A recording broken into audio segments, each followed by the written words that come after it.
అవని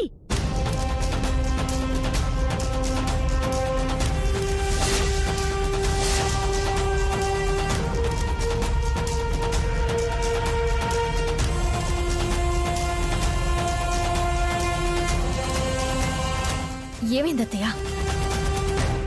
అందరూ ఎందుకు ఇంత సీరియస్గా ఉన్నారు? నువ్వు చేస్తున్న పనులు అలా ఉన్నాయి. మరి నేనేం చేశాను? మీ అక్కా చెల్లెళ్లకు సంబంధించిన 5 కోట్ల ప్రాపర్టీని డీల్ చేస్తున్న లాయర్ గారు ఇందాక ఇంటికొచ్చి వెళ్ళారు. అవని, సూటిగా ఒకే ఒక మాట, లాయర్ దగ్గర శ్రీకర్ నీకు పెళ్ళయిందని చెప్పాడా?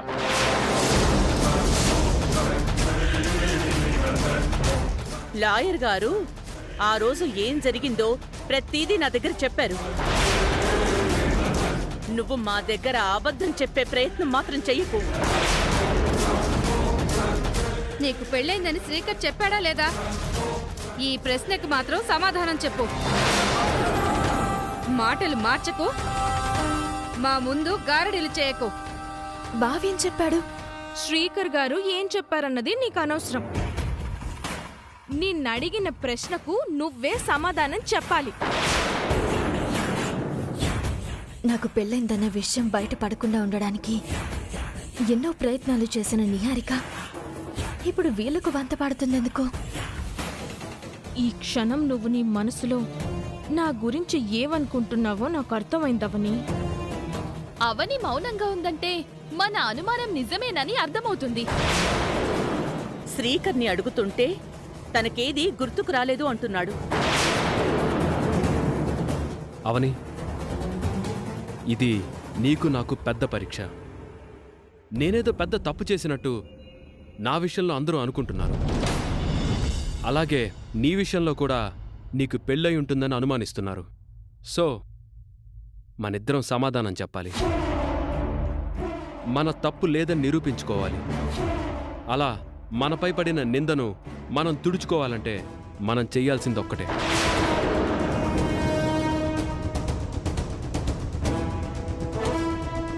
నీ మెడలో తాళి ఉందో లేదో అని అందరికీ తెలియాలి.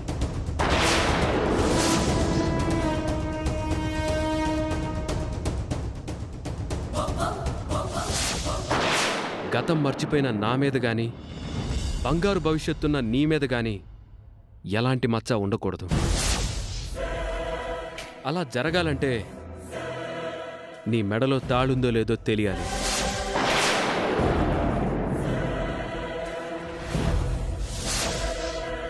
నీ మెడలో తాళి లేదని నాకు వికాస్ ఎప్పుడూ చెప్పాడవని. ఎందుకింత ఓవర్గా భయపడుతున్నావు? నేను లాయర్ గారి దగ్గర నీకు పెళ్ళయిందని చెప్పానని అంటున్నారు. నీ భర్త చేత డాక్యుమెంట్స్ మీద సంతకాలు చేయించడానికి తీసుకొస్తానని చెప్పానని అంటున్నారు.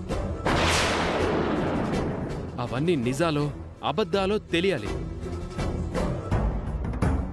ఈరోజు ఈ విషయం తేల్చేయాలి. ఇంతలా అడుగుతుంటే నీ నుంచి ఎలాంటి సమాధానం రావడం లేదు. పెళ్ళి అయిందని కానీ పెళ్లి కాలేదని కానీ నువ్వు మాట్లాడడం లేదు.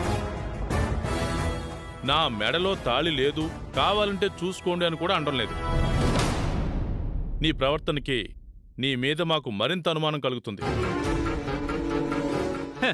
ఎంత దూరం వచ్చిన తర్వాత ఇంకా ఆలోచన ఎందుకు బామ్మర్ది? నేనిచ్చిన ఐడియా ఫాలో అయిపో.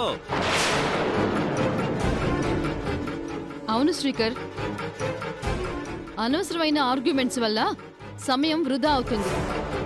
అవని వచ్చిన తర్వాత నీ చేత్తోనే తాళి చెక్ చేస్తాను అని అన్నావు కదా, తొందరగా ఆ పని చెక్.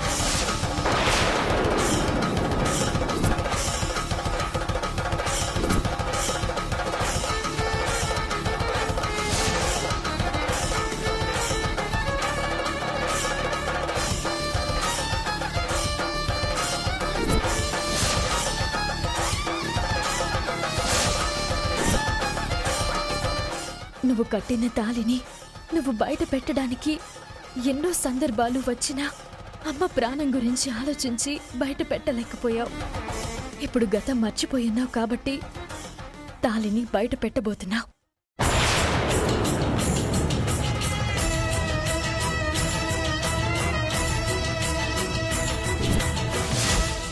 పాటికి నువ్వు తాళి బయట పెడతావు. బయటపడిన తర్వాత నా భర్త ఎవరు అని అడిగితే నేనేం సమాధానం చెప్పగలను? నువ్వే నా భర్తవని చెబితే నమ్ముతారా? నమ్మరు. ఆధారాలు అడుగుతారు. నేను ఎలా నిరూపించుకోగలను?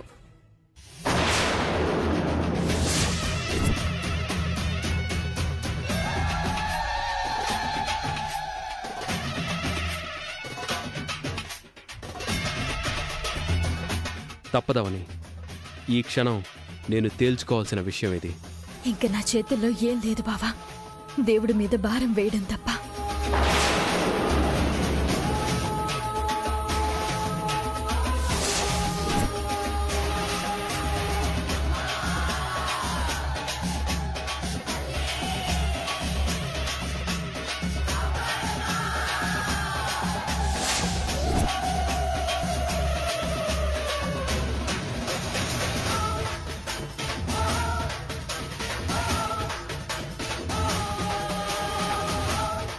ఇలా జరగడం ఒక రకంగా నాకే ప్లస్ అవుతుంది. మరోసారి ఇలాంటి ప్రయత్నం చెయ్యరు. అవనికి పెళ్లి కాలేదని ఫిక్స్ అయిపోతారు.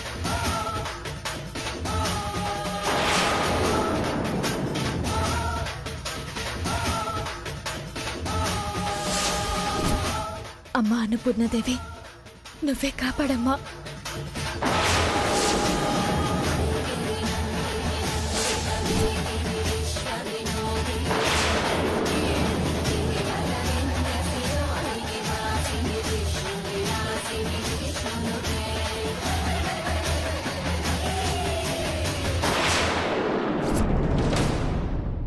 ఆగు బ్రో, ఆగు బ్రో, ఆగు బ్రో.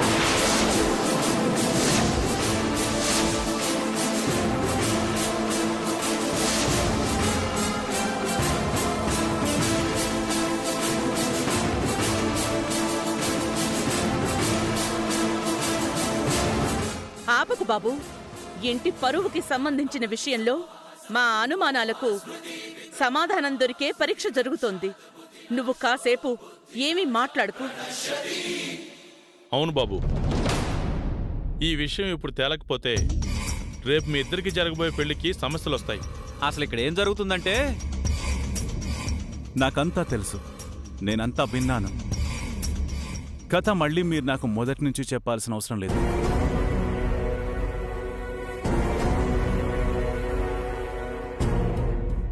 నాకు కాబోయే భార్యని నువ్వెలా టచ్ చేస్తావు బ్రో? అవని మెడలో తాళ్ళుందో లేదో అని చెక్ చేస్తున్నాను బ్రో.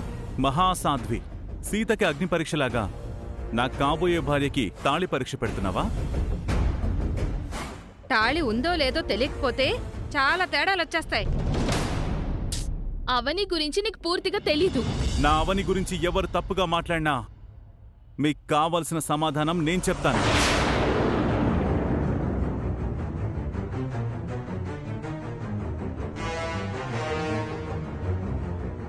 అవని మెళ్ళో ఎటువంటి తాళి లేదు.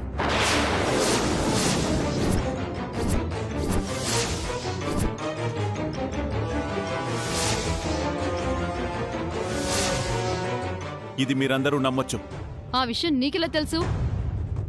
నేను అవని కలిసి పల్లెటూరు వెళ్ళినప్పుడు నేను వేరే కారణంతో చూడాల్సొచ్చింది. అప్పుడు చూశాను, తాళి లేదని కన్ఫర్మ్ చేసుకున్నాను.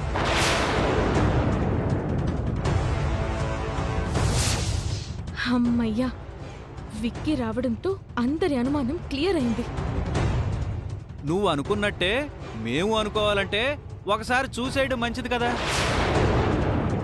అవును బ్రో, మళ్ళీ మళ్ళీ ఇలాంటివి రిపీట్ కాకుండా ఉంటాయి. నన్ను అనుమానించకండి, నా అవనిని అవమానించకండి.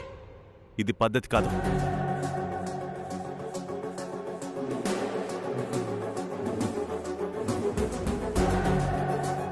దయచేసి ఈ టాపిక్ని ఇంకా ఇంకా పొడిగించకండి. నాకేదైనా అనుమానం ఉంటే ఇలాంటి టెస్టులు నేను చేయాలి, మీరు కాదు.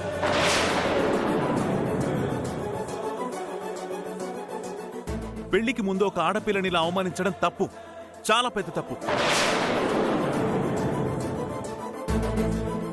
బ్రో, అవని నీకు ఎంత మరదలు వరసైనా టచ్ చేయడం నేరం. Sorry bro. సారీ నాకు కాదు, అవనికి చెప్పు. సారీ అవని. పర్లేదండి.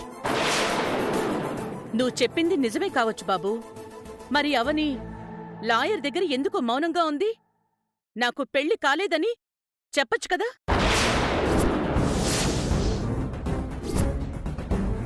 ఈ లాజిక్కి ఆన్సర్ చేయమను.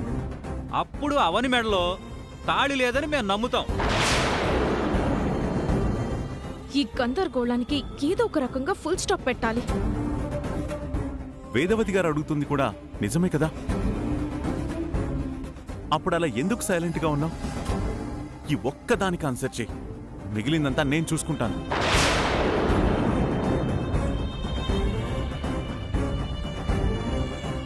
అంటే అది ఆ సమయంలో ఆ, శ్రీకర్ గారి పాయింట్ ఆఫ్ వ్యూలో ఆలోచిస్తుంటే నాకు విషయం అర్థమైంది.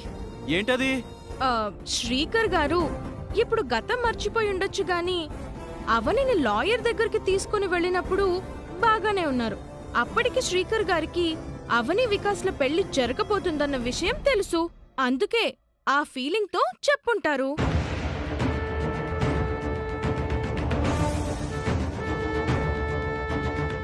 అందుకే సంతకాల కోసం కాబోయే భర్తను తీసుకొస్తానని లాయర్ గారికి మాటిచ్చుంటారు.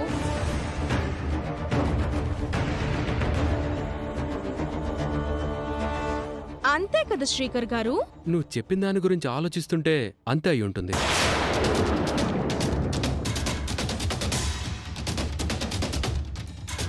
ఇద్దరి పెళ్లి గురించి ముందే తెలుసు కాబట్టి ఆ రకంగా చెప్పుంటానేమో.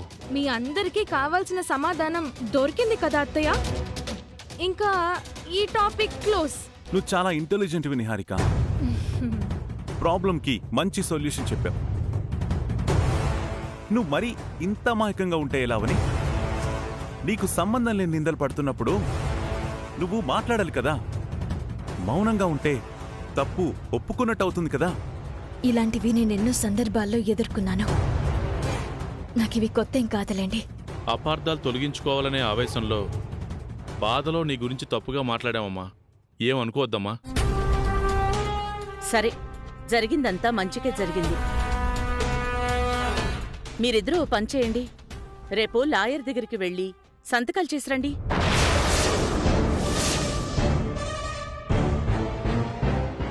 ఎందుకత్తయ్యా ఇప్పుడంత అర్జెంట్ ఏముంది? ఆ ఆస్తి మనకి రావడానికి కేసు చివరి దశలో ఉందమ్మా.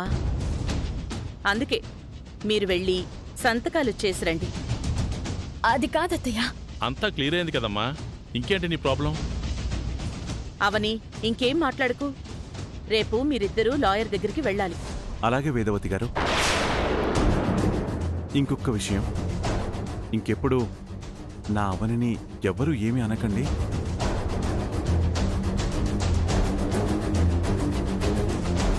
బాయ్ అవని.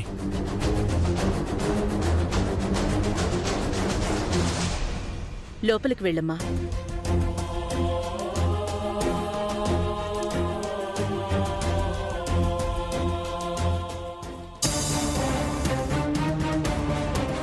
ఏమైంది? ఎందుకలా ఉన్నావు? సినిమా అయిపోయిందిగా. లోపలికెళ్ళి మాట్లాడుకుందాం రండి. పెళ్ళయిందని లాయర్ చెప్పి వెళ్ళిపోయాడు. వికాస్ ఏమో అవని మెడలో తాళి లేదని చెప్పి వెళ్ళిపోయాడు. అంతా గజిబిజి గందరగోళంగా ఉంది. ఇలాంటివన్నీ చూడ్డానికి నేను ఈ ఇంటి కోడల్ని, మీరు ఈ ఇంటికి అల్లుడైనట్టున్నారన్నయ్య. భలే చెప్పావు. అయినా ఇప్పుడు అవని మెళ్ళలో తాళుంటే మనకొచ్చే నష్టమేంటి? తాళి లేకపోతే వచ్చే లాభమేంటి? పళ్ళు రాలగొట్టుకోవడానికి ఏ రాయైనా ఒకటే అన్నట్టు ఏదైనా మనకు ఒకటే కదా. అలా ఎలా అవుతుందమ్మా? తాళి ఉంటే ఎవరు కట్టారు, నీ మొగుడెవరు, ఎన్ని రోజులు మాకు చెప్పకుండా ఎందుకు మోసం చేశావంటూ బయటికి గెంటేయచ్చు కదా. అది నిజమేలే. అవని సంగతి సరే, నీ మెడలో తాళుందా వసంత? పెదబామర్ది కట్టిన తాళి నీ మెడలో ఉందా సిస్టరో? నీ మెడలో ఉందా కావ్య? నీకు బుర్ర పాడైపోయినట్టుంది. నాకేమైనా పెళ్లి చేశారా మీరు? ఓ అవును కదూ, సారీ. సీనియర్ లేడీస్ మీరు చెప్పండి. నా మెళ్ళో లేదు. నా మెళ్ళలో కూడా లేదు. తాళి లేదా? అక్కడ తాళి గురించి అంత పెద్ద రచ్చ జరిగింది. పెళ్ళైన మీ మెళ్ళలో తాళి లేకపోవడం ఏంటి? నేను బతికే ఉన్నాను కదా, పెదబామ్మది బతికే ఉన్నాడు కదా, తాళి తాకట్టు పెట్టేశారా? నాకంత కర్మేంటి? మొగుడు చల్లగా ఉండాలని ఫ్రిడ్జ్లో పెట్టారా ఏంటి? అలా జరుగుతుందా అన్నయ్య? ఆ? అంత వెటకారంగా ఉందన్నమాట మీకు. మొగుళ్ళంటే కొంచెం కూడా భక్తి గౌరవం లేవన్నమాట. అవి ఉన్నాయి కానీ తాళి మాత్రం లేదు. అదే ఎందుకు ఎందుకు అని అడుగుతున్నాను. ఈ రోజుల్లో అందరూ స్టైల్గా నల్లపూసలు వేసుకుంటున్నారు కానీ తాళి ఎవరు వేసుకుంటున్నారు? అవునన్నయ్య, ఏవో పూజలప్పుడు ఫంక్షన్లప్పుడు తప్ప మిగిలిన సమయంలో ఎవరి మెడల్లో తాళులుండడం లేదు. ట్రెండ్ మారిపోయింది నాన్న, నువ్వు ఫాలో కావడం లేదు. ట్రెండ్ మారిపోలేదే, ట్రెండును భ్రష్టు పట్టి చేస్తున్నారు. నీ జనరేషన్కి వచ్చేసరికి ఆ నల్లపూసలు కూడా మెడలో ఉండవేమో. అలా జరిగినా ఆశ్చర్యపోవాల్సిన అవసరం లేదు. కలికాలం. బ్రహ్మంగారు చెప్పినవన్నీ జరుగుతున్నాయి, అందులో ఇదొకటి. ఈ రోజు వరకైతే పెద్ద గండ నుంచి బయటపడ్డాను. ముందు ముందు ఇలాంటివి ఇంకెన్నుంటాయో. బావకి గతం గుర్తొచ్చినప్పుడే నా సమస్యకి పరిష్కారం దొరుకుతుంది.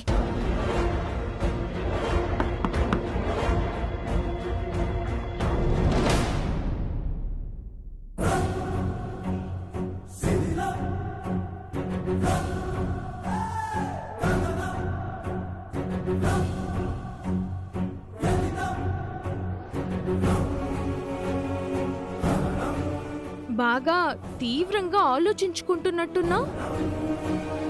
పెద్ద గండం నుంచి బయటపడ్డావు కదా, ఇంకెందుకు టెన్షన్? కూల్.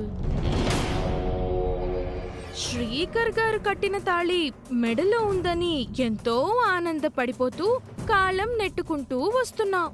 కాకపోతే ఇప్పుడు నీ మెడలో ఆ తాళి లేదు. నీ మెడలో తాళి లేదన్న విషయం ఇందాక మా విక్కీ అందరి ముందు చెప్పినప్పుడే నాకు తెలిసిందని అనుకున్నావా? లేదవని, నాకు ముందే తెలుసు.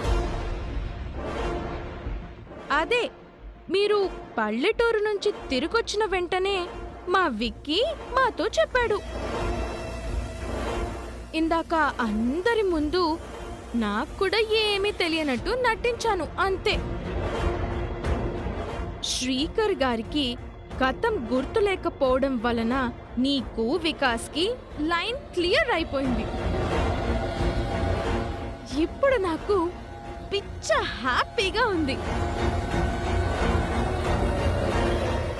ఏంటి అలా చూస్తున్నావు? మాట రావడం లేదు కదూ? మెడలు తాళిని చూసుకొని మురిసిపోయావు. అదేదో పెద్ద ఆయుధంలా ఫీల్ అయిపోయావు. ఇప్పుడేమైంది? చచ్చిన పామువి అయిపోయావు. కాటయ్యలేవు, పూసకొట్టలేవు. ఇంతకీ ఆ తాళిని ఎక్కడ పోగొట్టుకున్నావు? పోగొట్టుకున్న వెంటనే ఎలాగో అలాగా దక్కించుకుంటావు కదా. మరి ఇన్ని రోజులైనా సైలెంట్గా ఉన్నావేంటి? తాళి నీ గుండెల మీద లేకపోతే నీకు నిద్ర పట్టదు కదా, మనశాంతిగా కూడా ఉండదు కదా. నువ్వు ఎంతగానో ఆరాధించే తాళి నీ నుంచి దూరం అయింది అంటే ఇది దేనికి సంకేతమో తెలుసా? ఇక నీకు శ్రీకర్ గారికి మధ్య ఎలాంటి సంబంధము ఉండదని చెప్పటానికి ఒక సంకేతం.